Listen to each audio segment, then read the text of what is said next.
그래서 제가 이제 강원국 작가한테 1250원을 돌파했을 때 주식을 사면 어떻게 되는지 한번 백테스팅 해보라고 했더니, 왜 합쳤냐면 제가 자세히 보니까 이 외국인들이 자기네들이 주식을 한 1조 살 거면 그러면 과연 외국인은 돌아올까? 이러고 있어요. 지금 오늘자로 제가 업데이트한 거예요.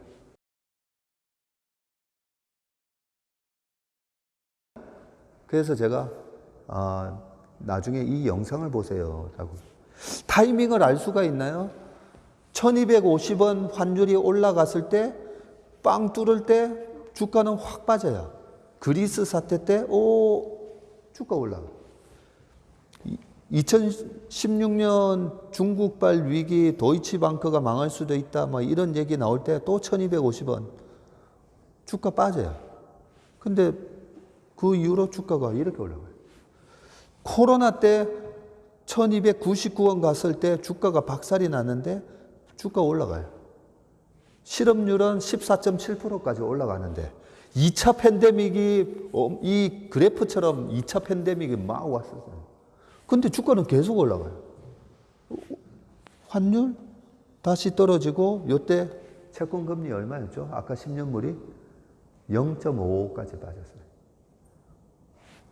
그러니까 금리만 빠져도 주가가 올라가는데 거기다가 플러스 나중에 보니까 실적이 더 좋아졌죠. 코로나 직전에 2019년도에 삼성전자의 영업이익이 아까 얼마나 했죠? 27조 나왔는데 2020년도에 35조가 나와버려요. 이익까지 받쳐주니까 2차 팬데믹 아무 영향 없어요. 그냥 올라갑니다.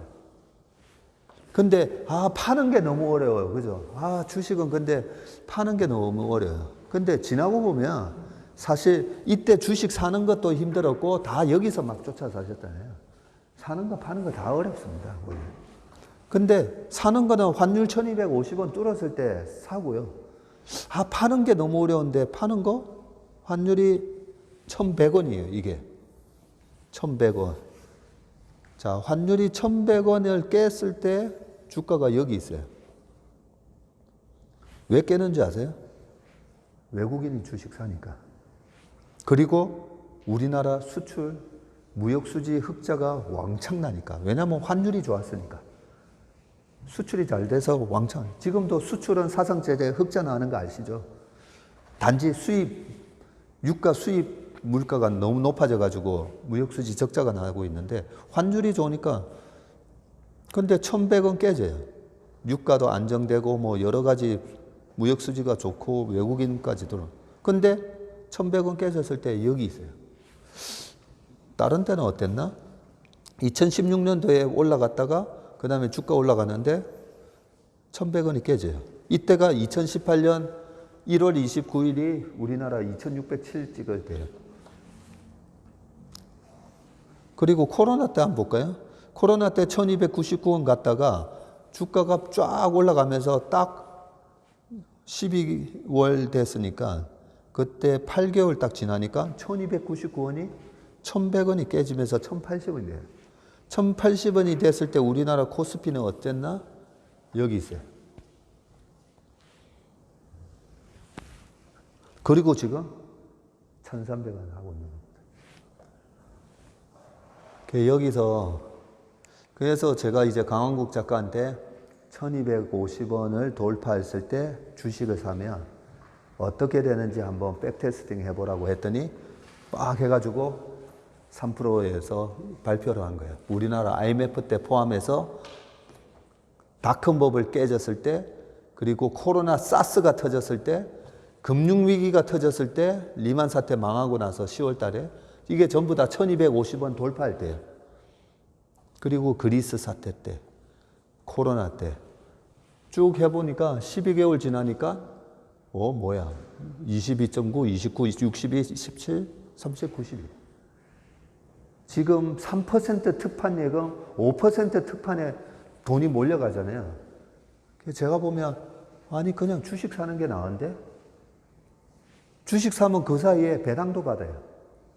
지금 시가 배당률 한 2% 나올걸요. 배당 2%에다가 주가 차이, 최저가 17%였어요. 근데 이때가 언제였나? 금융위기 때예요.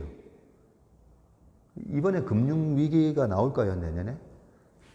금융위기 상황을 아니다고 보면, 요때 6개월 때 마이너스 16.6% 났었는데요. 우리나라 IMF 때. 그러면 지금 우리나라 IMF 때 같은 상황인가? 아니면 미국의 금융기관이 망하는 상황인가? 이 두 개를 제외시켜 놓은 거예요. 그래서 특판 예금 5%에 몰려갈 게 아니라 지금은 주식을 사야 돼요. 그걸 아까 회장님한테 말씀드리고 싶었던 거죠. 박전무 이 타이밍을 알 수가 있나? 환율. 그리고 수익이 얼마 나올 수 있지? 이런 수익이 나온다는 거죠. 그리고 또 이렇게 질문할 수가 있어요. 근데 전문의, 그래도 외국인이 사야 주식 오르는 거 아닙니까? 그죠? 우리나라 코스피는 외국인이 사야 주식 오르는 거예요. 이게 제가 옛날에 파생상품 매매할 때 20년 전에 만든 지표예요. 어떻게 하면 외국인의 동향을 좀 남들보다 좀 미리 알 수 있을까? 그래서 외국인 주식 매수한 거 플러스 외국인이 선물 매수한 거 합친 거예요. 왜 합쳤냐면 제가 자세히 보니까 이 외국인들이 자기네들이 주식을 한 1조 살 거면 미리 선물을 1조를 먼저 사요. 우리나라 선물 파생상품 시장이 유동성이 좋아서 선물을 먼저 만계약을 싹 사놓고 그 다음부터 주식을 막 사더라고요. 팔 때도 마찬가지예요. 선물로 먼저 만계약 매도를 쳐놓고 주식을 팔아요. 악랄한 것처럼 보이지만 저라도 그러겠어요. 너무 좋잖아요. 우리나라 선물에서 만계약, 하루면 만계약, 15,000계약, 1조 5천억 원어치를 선물로 그냥 매도를 때릴 수가 있어요. 매도 때려놓고 주식을 파니까, 주식 파니까 막 밀리잖아요. 근데 선물 매도 때려놨으니까 해지를 딱 해놓고 파는 거예요. 그것 때문에 제가 외국인 현물과 선물을 합쳐서 이동평균선을 만든 게 이 그래프예요.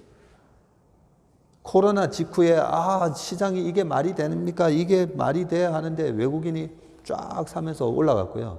우리 시장은 올라가는데 외국인이 팔잖아요. 그럼 꺾여요. 그래서 이번에도 과연 지금 외국인이 들어오나? 저는 바닥 친 것 같은데.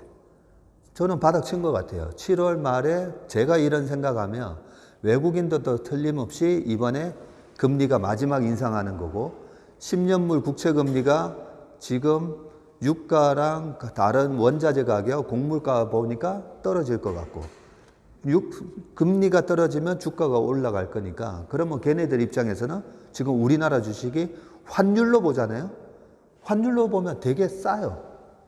우리나라 주식을 걔네들이 100만 불만 있으면 1,100원일 때는 11억 원어치 살 수 있었는데 100만 불 있으면 지금 우리나라 주식을 13억 원어치 살 수가 있어요. 그러니까 IMF 때도 막 와서 우리나라 삼성전자를 20% 있었는데 IMF 때 40%까지 20%나 늘려버려요. 왜냐하면 환율 1,800원으로 헐값에 사니까. 그러면 과연 외국인은 돌아올까? 이러고 있어요. 지금 오늘자로 제가 업데이트한 거예요. 7월 둘째 주부터 외국인이 돌아오고 있어요. 그래서 코스피가 여기서 올라오니까 여기서 또 지금 여기서라도 또 현금 만들어 놨다가 한 번 더 빠지면 여기서 다시 사든가 해야지. 과연 이게 빠질지 모르겠어요. 안 빠질 것 같아요, 저는. 외국인을 보는 지표도 이러고 있다는 거죠. 그리고 우리가 포트폴리오를 어떻게 가져가야 되는지는 항상 제가 강조하는 게 핵심 우량주 중심으로 가져가야 되고, 그래서 저희 회사는 조그만 주식을 잘 안 합니다. 저희 회사는 미국 주식도 마찬가지고 한국 주식도 핵심 우량주 중심으로, 핵심 우량주가 수익 별로 많이 안 날 것 같잖아요. 항상 보면 그 해 100% 이상 올라가는 대형주는 항상 있습니다. 항상. 그래서 이런 조건으로 핵심 우량주를 매수를 하고요. 핵심 우량주가 왜 저희가 핵심 우량주 중심으로 매매를 하냐면요. 핵심 기업의 주가 특징은 다음 강세장이 오잖아요. 항상 정고점을 돌파해요. 그래서 물려도 괜찮은 거예요. 왼쪽이 뭐냐면 삼성전자예요. 우리나라 지금 개인들이 600만 명 이상이 물려있는 삼성전자예요. 그런데 제가 걱정하지 마세요. 저 위에서 93층에 탔어요, 96층에 탔어요 하는 분들 물타기 하라는 거죠. 93층에 타신 분이 지금 6만 원에 물타기 하면 단가가 확 내려가죠. 77층으로 이렇게 바꿔도 된다는 거죠. 왜냐하면 삼성전자 과거부터 보니까 고점 돌파, 조정, 이때가 글로벌 금융위기, 고점 돌파, 2014, 15년도에 그리고 고점 돌파, 코로나 위기, 고점 돌파. 이런 식으로. 왜냐하면 핵심 우량 기업이니까. 핵심 우량 기업의 정의가 뭐냐면요. 그 회사가 만드는 제품 말고 나는 안 되겠어. 다른 거 써야 되겠어. 그 회사가 제품 가격 올리면 나는 다른 거 써야지. 그런 게 존재하면 핵심 우량 기업이 아니에요. 삼성전자 메모리 반도체 1등이잖아요. 세계 시장 점유율 43%인데 삼성전자를 안 쓰고 다른 거? 하이닉스랑 마이크론 있는데 과점 알아가지고 그쪽에다가 물량을 줄 수 있나 해봐도 일단 뭐 기술력이나 모든 면에서 대체가 안 됩니다. 삼성전자 핸드폰 저도 삼성 갤럭시 쓰고 있는데 계속 갤럭시 쓸 거고 애플 쓰시는 분은 애플 계속 쓰실 거잖아요. 그래서 애플이나 삼성전자 그 다음에 구글 유튜브 대체 불가잖아요. 유튜브 말고 뭐 다른 거 보실 거 없잖아요. 그죠? 그런 식으로 생각해 보면 내가 쓰고 있는 제품이 대체 불가 제품인가? 네이버 안 쓰고 내가 딴 거 쓸 수 있나? 카카오도 마찬가지예요. 카카오 요즘 뭐 마이너스 60% 빠져가지고 걱정 많으시잖아요. 굉장히 이제 착해졌어요. 카카오 안 쓰고 나 다른 거 쓸래. 카카오 주가 빠진 거 보니까 짜증나서 다른 거 쓸래. 다른 거 쓰실 거 없잖아요. 그러면 나중에 다 정고점 돌파한다고 보면 돼요. 왜 돌파하냐면요. 대체 불가 기업들은 가격을 올리고 가격을 올리니까 아까 샤넬백 같은 효과가 나는 거예요. 테슬라 최근에 가격을 3번이나 올렸는데 이번에 판매 대수 보니까 잘 팔렸네. 그런 기업들이 다 대체 불가 기업이고 그런 기업들은 이번 사이클에서 금리만 빠지잖아요. 리바운드. 그런 그림으로 갈 거다라고 하는 겁니다. 그래서 이렇게 핵심 우량 기업을 어떨 때 좋은 가격에 사모으는 그런 습관과 원칙, 레이 달리오가 얘기했던 어떤 원칙? 핵심 자산을 좋은 가격에 사모으는 원칙. 근데 왜 자꾸만 제가 핵심 자산 얘기하냐면 잡주로 돈을 벌잖아요. 아주 짜릿해요. 잡주로 벌면. 근데 그게 마치 도박하는 거나 똑같은 겁니다. 도박해가지고 300불 땄다 500불 땄다 하면 짜릿짜릿하거든요. 근데 결국은 지나고 보면 다 돈 잃잖아요. 우리가 항상 핵심 우량 자산인가를 보고 그리고 반드시 좋은 가격에 사는 그런 습관을 길러야 된다. 안녕하세요. 예. 전문인과 함께 미국 시장을 같이 보고 있는 최1호 상무라고 합니다. 앞에서 핵심적인 내용만 많이 말씀해 주셔가지고 저는 조금 그거와는 좀 다른 차원에서 좀 접근해 보도록 하겠습니다. 미국 시장 상반기에 되게 어려우셨잖아요. 얼마나 어려웠는지 잠깐 리뷰를 해보면요. S&P 500 이 시장 자체가 20% 빠지다 보니까 다른 개별 종목이나 또 다른 섹터들은 더 빠졌어요. 우리가 잘 아는 빅테크가 속해 있는 업종들, 그러니까 자유소비재나 커뮤니케이션이나 IT 이런 쪽 한 30% 정도 빠졌거든요. 심지어 우리가 우량주라고 생각하는 종목들도 한 50% 빠진 것도 있고요. 그런데 상반기에 오른 섹터들도 있어요. 이를테면은 에너지 섹터 같은 경우 유가가 많이 오르면서 한 29%, 많이 오른 건 뭐 50% 올랐고, 또 워런 버핏이 샀다고 하는 옥시덴탈 같은 경우는 100% 오르고 그랬는데, 유틸리티, 생활 필수 소비재, 그리고 건강관리, 이런 섹터들에 있는 종목들은 그나마 시장 대비는 덜 빠졌어요. 선방했는데, 이 현상이 계속 이어질지 또는 바뀔지, 그게 투자자로서는 굉장히 관심사일 거고요. 앞으로 시장이 올라갈지 떨어질지, 그리고 어떤 섹터에 어떤 종목을 골라야 될지, 그게 핵심적인 고민일 것 같아요. 그래서 그런 부분들에 대해서 좀 얘기해 보려고 합니다. 지금 상황에서 미국 시장의 관점에서 볼 때 바닥인 거가 세 가지가 있는데, 제가 볼 때는 심리가 일단 바닥이고요. 그리고 주가도 이제 거의 바닥이고요. 그리고 이익 대비 주가라고 하는 밸류에이션, 요것도 바닥이라고 생각이 됩니다. 뭐 바닥은 지나봐야 안다고 얘기를 하지만, 제가 볼 때는 이 정도쯤 되면은 빠질 만큼 빠지지 않았나 라고 생각이 되고요. 사람들이 흔히 말씀하시는 뭐 물가나 경기 침체, 기업이익, 이런 것들이 앞으로 기업이익이 나빠질 거다 이렇게 얘기를 하지만, 그런 것들조차도 과도하게 좀 반영한 측면이 있지 않나 싶어요. 그래서 저희 고객분들도 그런 거에 대한 우려가 많은데, 제가 그럴 때마다 말씀드리는 것이, 고객님이 알고 계시는 모든 사실은 이미 주가에 반영돼 있다. 새로운 사실이 아니다. 여기서 더 나빠지지 않는다면 주가는 더 빠지기 어렵다. 이렇게 말씀을 드리거든요. 그럼 지금부터는 제가 말씀드리는 그 부분들이 더 나빠질지 아니면 앞으로 어떤 식으로 회복이 될지 잠깐 말씀을 드리면요.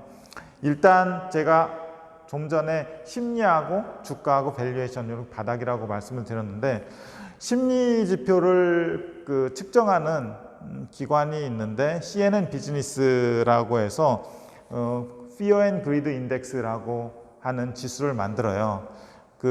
이 지수는 몇 가지 조합으로 되어 있는데, 사람들이 얼마나 안전자산으로 가느냐, 주가가 얼마나 약하냐, 요런 그 지표들을 통합해서 만드는데, 지금 100이 가장 사람들이 흥분한 때고요. 그리고 0이 가장 사람들이 공포스러운 때예요. 근데 지금은 34 정도, fear의 영역, 아주 공포스럽진 않지만 그래도 공포스러운 수준에 있어요. 코로나 때 사람들이 그 돈을 벌어서 굉장히 흥분했는데, 지금 수준은 좀 흥분이 가라앉고 좀 차분해진 상태, 하다못해 좀 두려운 상태에 와 있다고 보시면 될 것 같고요. 그래서 워런 버핏 같은 사람은 대중이 두려워할 때 욕심을 내고 대중이 흥분할 때 두려워해라. 이게 역발상의 관점인데, 이런 역발상을 잘 활용하면은 투자에서도 상당히 도움이 될 것 같다는 생각이고, 돌이켜보면은 2011년 말에 요 지점이 사람들이 가장 흥분했던 시점인데, 이 지표로 볼 때 지수도 고점이었어요. 그래서 이 지표를 활용을 하면 이런 사람들이 가장 흥분했을 때 주식을 팔고, 사람들이 가장 공포스러울 때, 얼마 전에 가장 공포스러웠던 때가 제롬 파월이 금리를 75bp 인상을 하면서 스탠스를 굉장히 매파적으로 가져가면서 그 물가를 잡겠다고 금리를 올리고, 사람들이 그렇게 되면은 침체로 갈 수 있다는 공포 때문에 여기 밑에까지 내려갔는데, 그때가 공교롭게도 미국 시장의 거의 바닥이었어요. 지금 돌이켜보면요. 그래서 이런 지표를 조금 흥미롭게 지켜보다가 또 투자의 기회로 활용할 수도 있겠다라는 생각을 할 수 있겠고요. 또 사람들이 굉장히 공포스럽다 보니까 주식을 내다 팔아요. 그런데 가장 급하게 팔아야 되는 사람들이 어떤 사람들일까요? 빚내서 투자한 사람들. 우리나라에서도 왜 반대매매 이런 거 있잖아요. 신용잔고라고 하는데 신용잔고가 많이 쌓여서 담보 가치가 줄어들게 되면은 그 담보물을 증권사에서 강제로 청산을 하게 되잖아요. 미국도 그런 지표를 발표를 하는데 이것도 보면은 지금 2019년 코로나 이전 그리고 코로나 때 굉장히 그 반대매매로 사람들이 고통을 받았고 그 이후에 사람들이 흥분을 해서 빚으로 주식을 사다 보니까 2021년 10월에는 935빌리언 우리 돈으로 한 1200조가 신용잔고로 있었어요. 미국 시장에서. 그런데 주가가 또 빠지다 보니까 급하게 또 매물을 내놓는 사람들로 인해서 지금은 638빌리언 거의 고점에서 27%가 감소를 했어요. 이게 어떤 수준이냐 보면은 거의 그 코로나 이전에 미국 시장이 정상적으로 작동하던 그런 수준 바로 위까지 바로 위까지 이제 낮춰준 수준인데요. 그래서 저희가 보기에는 여기에서 미국 시장이 뭐 어떻게 될지는 모르겠지만 안정이 되면은 이 신용 매물이 더 출회되기는 어렵다. 그리고 27%가 빠지는 동안 미국 시장도 굉장히 가벼워졌다. 이렇게 좀 말씀드릴 수 있을 것 같아요. 사람들이 걱정하는 것 중에 또 하나가 물가인데 물가가 너무 높고 미국의 가솔린 가격이 너무 높아서 소비가 줄어드는 거 아니냐라는 얘기들을 하는데 이미 저희가 확인했듯이 미국의 소매 판매는 여전히 견조한 상황인데 물가가 앞으로도 계속 오르겠냐라고 볼 때 저희는 많이 오르지 못할 거라고 보는 것이 지금까지 물가를 오르게 했던 주범이 됐던 게 유가부터 시작해서 금속 가격 그리고 농산물 가격이잖아요. 그런데 여기에서 보듯이 6월 달을 기준으로 해서 이 모든 가격들이 꺾이기 시작했어요. 그 이유는 연준의 어떤 그 호키시한 그리고 매파적인 정책이 좀 통했다. 이를테면은 금리가 좀 높으니까 사람들의 소비가 좀 둔화되기 시작했다. 이런 것들로도 해석을 할 수 있겠고요. 그리고 향후 그렇게 되면은 연준이 물가를 잡겠다고 금리를 너무 많이 올리기 때문에 경기 침체가 올 수도 있으니까 사람들이 좀 돈을 좀 덜 쓰는 그런 우려감에서 이렇게 될 수도 있는데 그런 이유에서인지 몰라도 이 상품 가격에 투입됐던 돈들이 지금 많이 빠져나오고 있어요. 그래서 상품 가격이 실수요에 의해서도 정해지지만 이런 투기 수요에서도 결정이 되는데 이런 투기 수요가 좀 빠져나가고 있다. 그래서 저희가 보기에는 이런 그 상품 가격 하락에 의해서 물가가 여기에서 더 치고 나가기는 어려울 것이다. 이렇게 보고 있습니다. 그리고 우려 요인 중에 또 하나가 경기인데 미국의 경기를 가장 잘 나타내는 지표가 ISM 제조업 지수, ISM 서비스업 지수인데 이거는 기업의 구매 관리자들한테 지금 경기가 어떻고 향후 경기가 어떨 것 같냐라고 설문을 받아서 작성한 지수예요. 그래서 가장 그 일선에 있는 제조업, 서비스업 종사자들한테 물어본 거기 때문에 향후 경기에 대한 선행지표로 많이 활용이 됩니다. 근데 제조업이나 서비스업이나 공이 제조업 같은 경우는 작년 3월에 이미 피크아웃에서 내려오고 있고요. 서비스업 같은 경우도 작년 11월부터 내려오고 있었어요. 그런데 연준의 이번에 매파적인 스탠스로 이 심리 지수가 더 안 좋아졌어요. 그래서 이 심리 지수가 50을 기준으로 해서 50보다 일단 위에 있으면은 경기가 그렇게 나쁘지 않은 거고 50보다 밑에 있으면은 이제 침체 가능성이 높은 건데 아직까지는 제조업 지수가 53 그리고 서비스업 지수가 55.3이라서 아직까지는 뭐 경기 자체에 대해서 침체 뭐 가능성에 대해서 얘기는 하지만 이 지표로 보면은 여전히 좀 양호하다고 할 수 있겠고요. 그래서 이 지표가 만약에 그 연준이 이 지표를 계속 모니터링하고 혹시 다음 달이나 다다음 달이나 이 지표가 50 밑으로 떨어지게 되면은 자기들의 정책 결정에도 상당히 고민을 하게 될 거라고 생각을 합니다. 금리 너무 많이 말씀해 주셔가지고 자세히 말씀해 주셔가지고 간단히 몇 마디 그냥 드리면은요. 일단 금리가 저희는 크게 오르지 못할 거라고 생각을 해요. 아까 박 전무님도 말씀하셨지만 채권하고 주식이 있잖아요.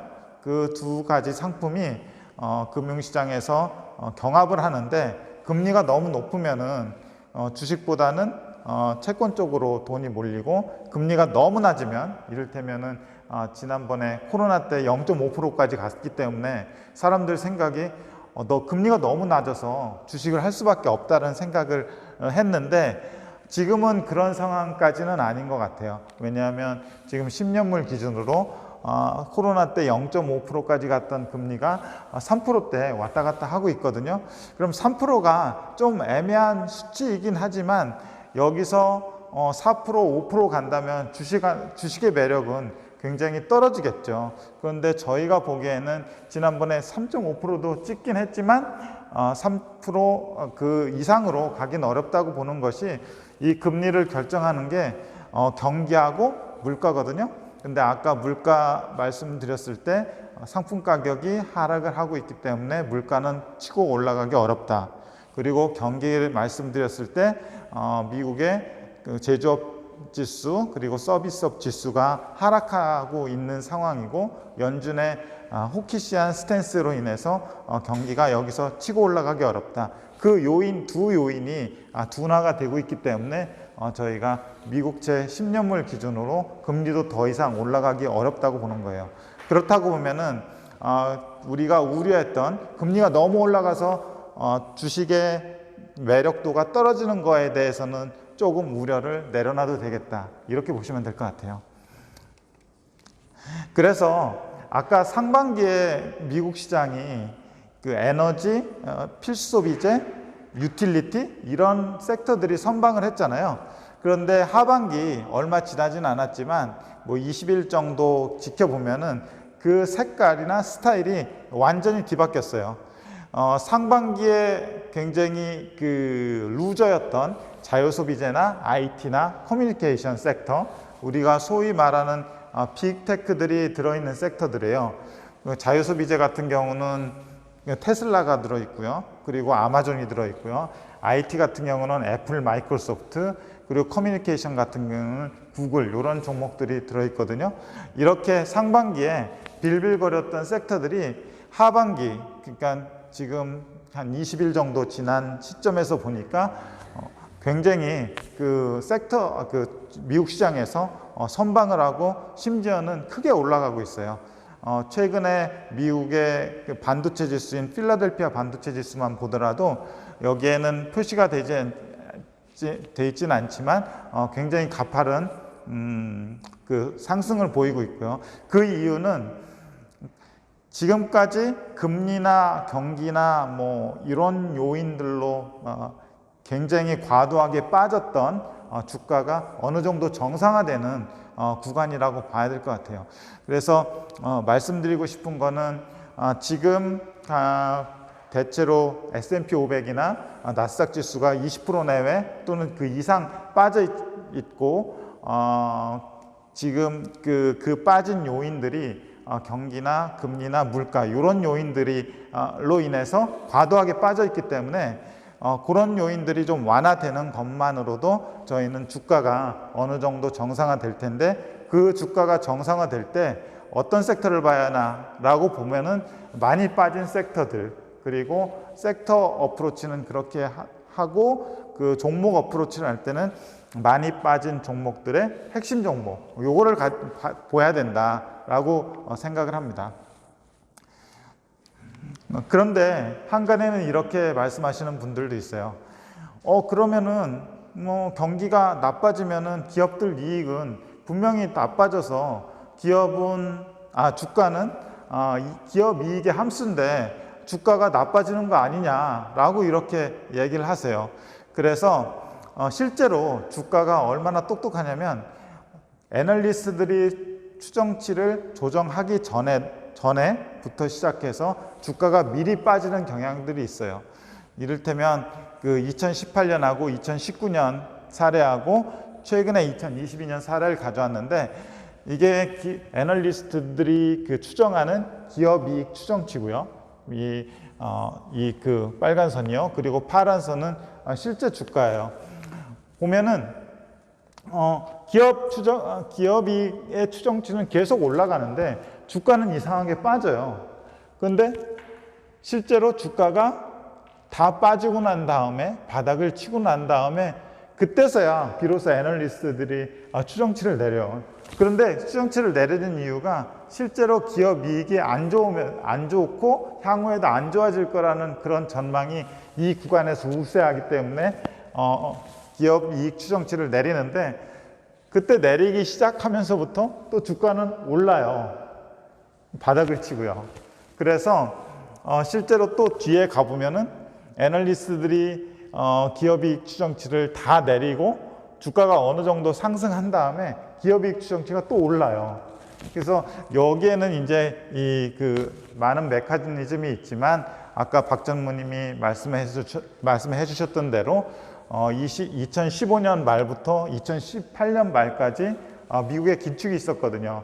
그 다음에 요 구간에서 미국 경기가 안 좋아지니까 2019년부터 미국이 긴축을 잠깐 멈추고 그리고 2019년 7월부터 미국이 다시 그 통화 정책을 완화시키면서 기업 이익이 실제로 어느 정도 정상 궤도로 올라가는 구간이 있었거든요. 그런데 2019년에는 기업 이익이 그 어느 정도 그 이전보다는 나빠지지 않을 만큼 그러니까 거의 플랫하게 움직였지만 주가는 28.8%가 올라요. 그 이유는 아까 금융환경, 금리나 물가 이런 부분들이 진정이 되다 보니까 그리고 또 그 부분들이 주식하기에 굉장히 좋은 요건이 되다 보니까 그런 금융환경, 매크로 환경이 변하는 것만으로도 주가는 이렇게 올랐던 거죠. 그래서 이번에도 같은 현상이 반복될 가능성이 높다고 생각해요. 이미 기업이익이 그대로 계속 우상향하는 가운데 주가는 이미 많이 빠졌어요. 저희가 보기에는 이 기업이익의 추정치가 어느 정도 빠질 수는 있겠지만 이미 주가가 그런 것들을 모두 반영을 하고 있고 실제로 연준에서 경기 침체나 뭐 이런 부분들을 좌시하지 않고 다시 스탠스를 갖다가 매파적 스탠스에서 완화적 스탠스로 바꾸는 어떤 시그널이 나오면 주가는 빠르게 회복할 걸로 예상을 하고 있습니다.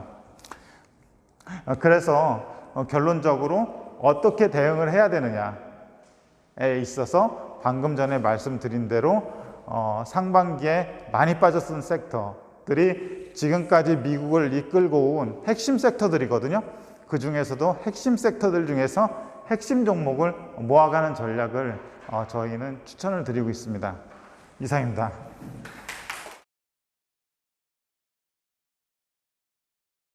네, 이어서 발표를 이어갈 왕선양이라고 합니다. 제 쪽은 좀 빠르게 말씀드릴게요. 한 10분 안으로 좀 빠르게 말씀드려서 끝내도록 하고요. 사실 가장 중요하게 지금 제가 생각했을 때 중국 시장을 제가 지금도 이제 뭐 준비는 했지만 중국 시장을 말씀드리면서 사실 국내 시장이 지금 이런 상황이다라는 걸 좀 전달을 해드리고 싶었어요. 그래서 아마 중국 시장 지금 보시면은 국내 시장도 조만간 진짜 바닥 잡고 올라올 수 있겠구나라는 것들을 아마 보실 수 있으실 것 같습니다. 그거를 제가 좀 말씀드리고 싶었고요. 최근에 중국 증시 보시면은 위에가 상해 종합지수고 밑에는 이제 심천 지수인데 최근에 상승하면서 한 2주 동안 최근에 조정은 받았어요. 조정은 받았어요. 근데 조정을 받아도 상해 종합지수 기준으로 최근 바닥 대비해서 16% 지금 상승 중이고, 그리고 심천지수는 최근에 바닥 대비해서 25% 상승 중입니다.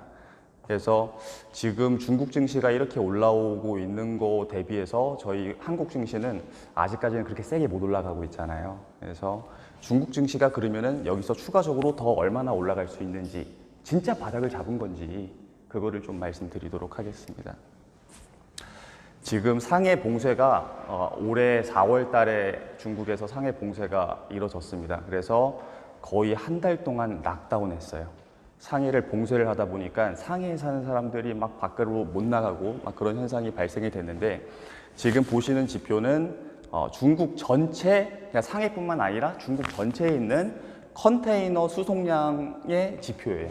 근데 2020년도에 저희가 코로나가 터졌었잖아요. 그래서 코로나가 터졌을 때보다도 최근에 상해 락다운 하면서 물동량이 못 움직인 게 더 심했다라는 부분을 제가 말씀드리고 싶었던 부분이고,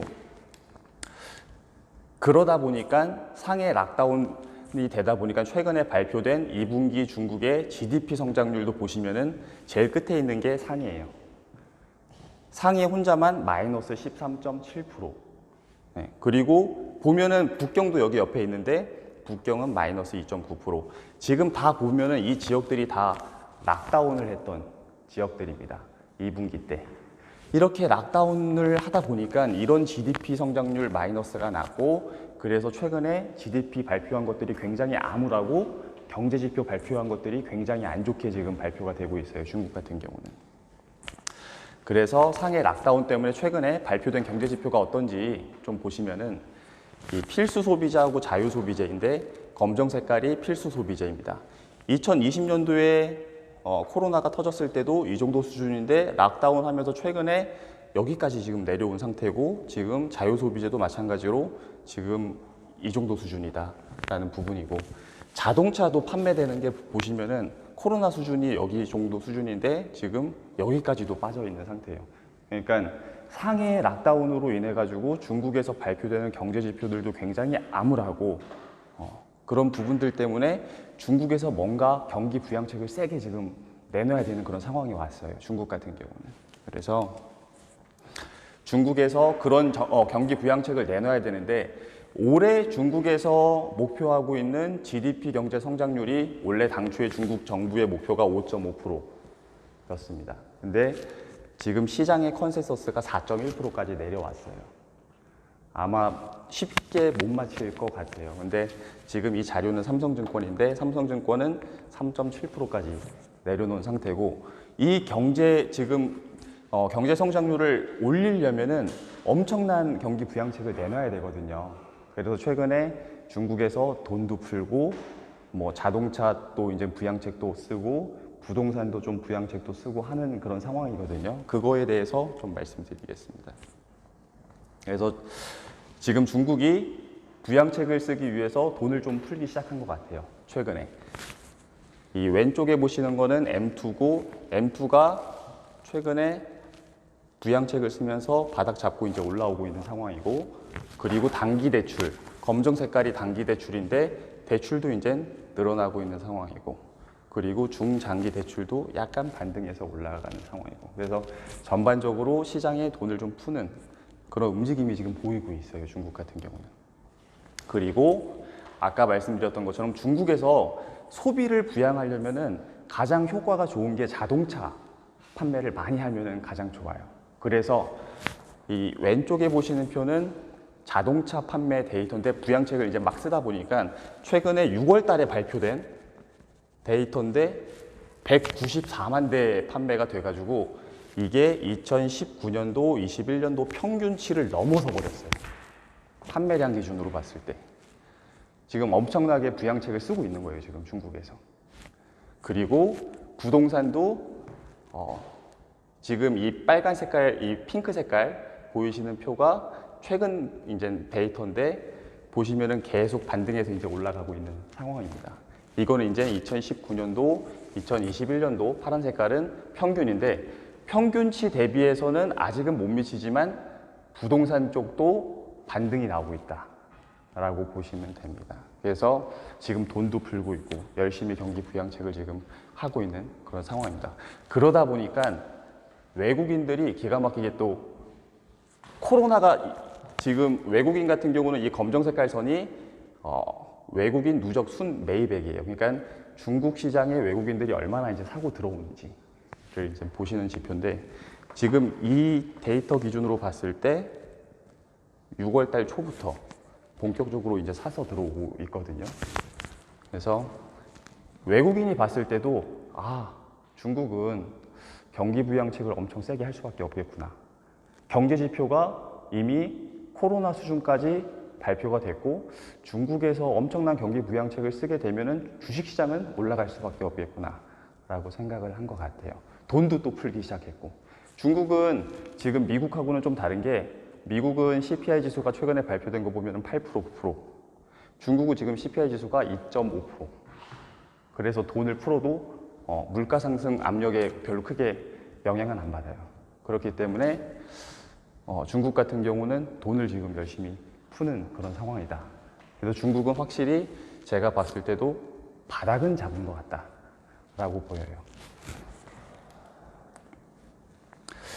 이게 사실 오늘 말씀드릴 마지막인데 이 검정 색깔 그 그림이 신용 자극 지수라는 거예요. 그러니까 쉽게 말하면은 미국으로 치면은 대차대조표, 시중에 돈을 풀고 걷는 그런 거를 이제 얘기하는 건데 아까 전에 이제 앞에서도 제가 M2도 얘기했지만 이게 M2든 아니면은 뭐 단기 대출이든 이런 거를 총합한 거예요.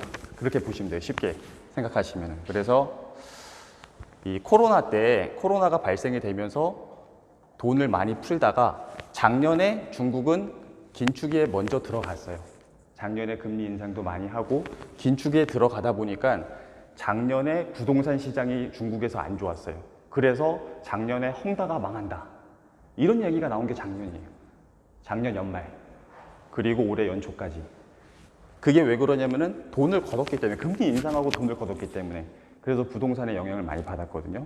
근데 그렇게 하다 보니까 상해 코로나가 발생이 됐고 락다운을 하다 보니까 다시 돈을 또 풀어야 되는 상황이고, 그래서 최근에는 돈을 풀기 시작했습니다.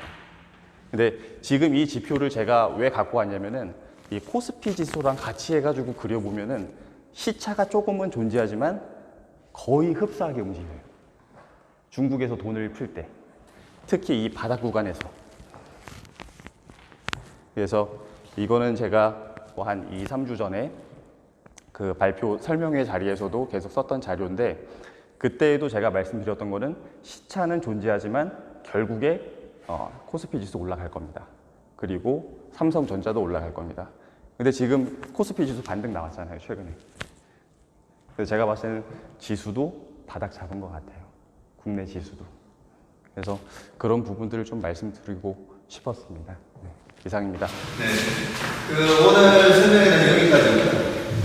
결론적으로 저희가 생각하는 코스피의 예상 지수는 5월 연말까지 2,950 정도 예상하고 있습니다. 그리고 생각보다는 빨리 이번 9월달까지 2,650선 전까지 회복을 하고요. 지금 벌써 많이 올라온 것 같잖아요. 그래서 여기서 주식을 팔고 싶어 하는 분들도 많은데, 저희가 보는 부분은 방금 여러 가지 미국, 중국, 한국 상황 다 감안을 하고 신용을 부채 금리가 또 얼마나 빨리 빠지는지 그런 부분을 보면서 저희가 유연하게 대응할 생각이고요. 올해 연말에서 내년으로 가면 갈수록 작년 동기 대비 자동차 판매, 그리고 물가, 지금 공급망 차질 이런 것들이 다 해결이 되는데, 그 사이에 우리나라 삼성전자, 그리고 현대차, 외국에서 너무 잘하고 있어요. 그죠? 그런 부분들이 또 반영이